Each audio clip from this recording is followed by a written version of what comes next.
We're taking this one straight to the clouds.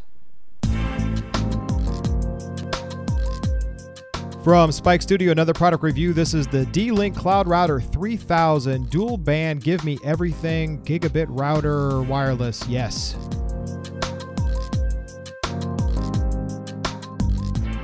Back with a Spike Studio product review. This is from D-Link. We've had other products from them on before. This is the Cloud Router 3000. This is the second from the top model. They actually have a 5700, which is their top model, but this thing's pretty darn good.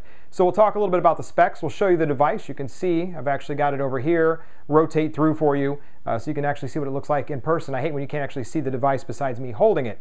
So what do you get for this one? You get 2 bands on top of it. It does ABG and N, so you get pretty much everything you need to cover. The idea is that you browse on the lower bands, the 2.4 gigahertz, and then you do your media streaming on the upper bands. But what does the device give you? Well, first of all, it's pretty compact, as you can see. As we did a spin around in the picture over there, it's not a big size.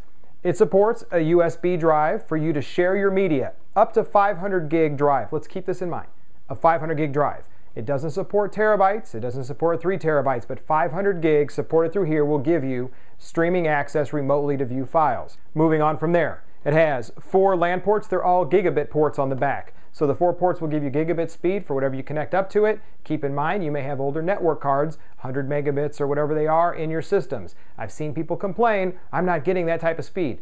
Because you can't. You can only go as fast as all the pieces involved, which is the network, which is the network cards, and the router itself. It has the actual internet port for you to connect to the internet. Of course, the power button's on there, and it has a tiny, tiny WPS button that's on the back side. On the front, you get your power indicators. Now, some people would make this mistake.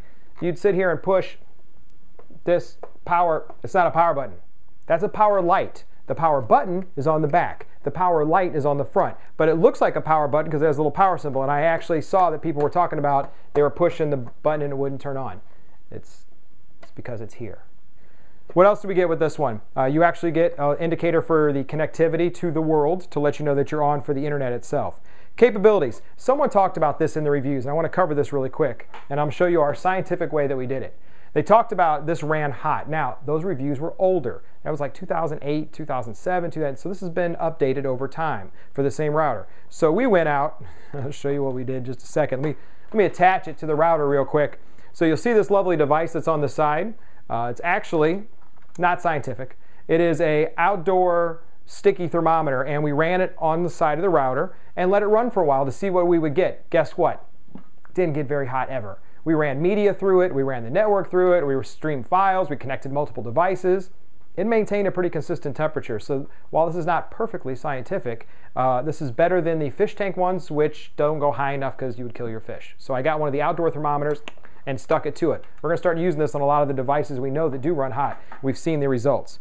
So what else with it? You also get the D-Link Cloud Network, which lets you do not only remote management, you can view history, you can see the files, you can change some things, but internally you have the apps which will let you actually stream them to your mobile devices. So they have some apps for you. Remote content management, network management is there, guest network as well as your own network, so you can have guests on there without having any issues.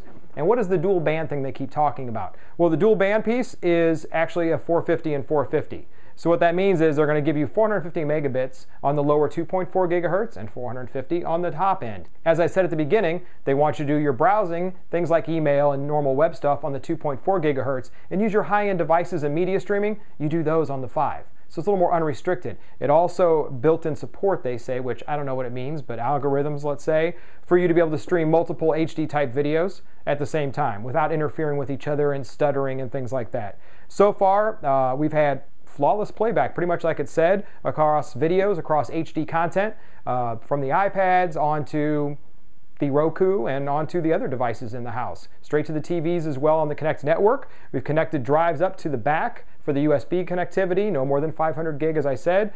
Great playback there, great file manipulation. I didn't do a lot of folders. I leave everything maybe 1 or 2 deep maximum. Otherwise, you'll spend all day trying to navigate through trying to find them. I suggest getting their apps and then also investigate looking at their cloud remote access as part of their My D-Link Lite app that you can get for iOS for sure. And if you like our product reviews, subscribe to the playlist here on YouTube. Leave a note in the comments. Let us know of other products you want, and definitely go to Amazon and let them know that our reviews help, because that really helps us out there for them to get us more cool stuff to show you. Thanks again to D-Link for sending this over. Another Spike Studio review.